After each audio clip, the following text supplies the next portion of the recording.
world. Because until this time, we don't have the inscripturated, confirming, authenticated, scribal representation that depicts the word that existed before creation itself. The God who, in the beginning, created the heavens and the earth. The only time we finally get to know him that way is at Sinai, when he gives it to Israel. So he basically is telling Israel who they are.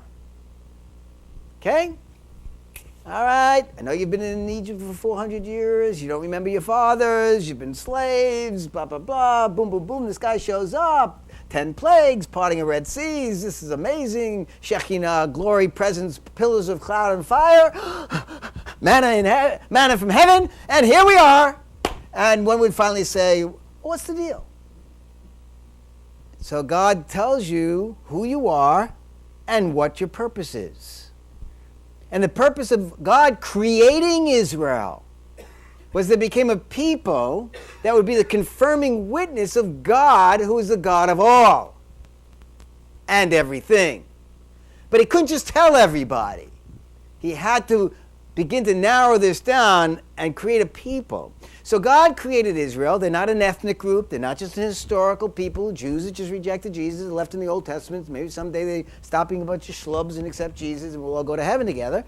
But they are the covenantally distinct, chosen people as those who would be the emblem of God's faithfulness in the earth. Because he's seeking to redeem humankind. The fall permeated all human experience. And the creation groans inwardly, waiting for the redemption of the children of God, that somehow even creation itself is broken by all of this. And how is he going to redeem? He's ultimately going to redeem, yes, through his son, but his son is his firstborn Jew, that Israel was his firstborn Jew, you see. So he's just ramping it up and bringing it to be that the image of God that is oneness, he alone is the incarnational God in Messiah Yeshua, is also the eternal identity of Israel herself. That God created Israel out of his own identity because it becomes the contextualization of the outworking of God's attributes and identity as a God who redeems, as a God who is eternally exalted, as a God who is eternally humiliated. Because from the foundation of time, his son died. So he's always been the God who is eternally the one who's humiliated, as well as the one who's eternally exalted. And within all of this, Israel becomes this living, organic, national identity of the expression of the witness of God as God shows his redemption to these people so they would become that, in fact, witness into the earth. Did he ever cease being that God? Did he ever, as Paul said, God forbid, stop the covenants with Israel? Now I'm going to tell you something that's going to be, well, I hope it's going to really upset you. Okay, not in a good way.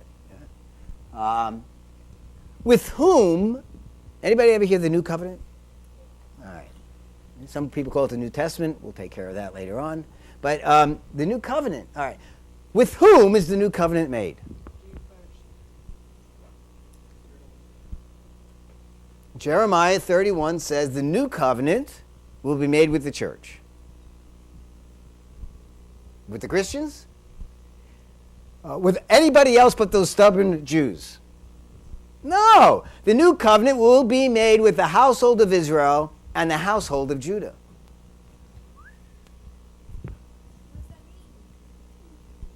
It's an excellent question. Good for you.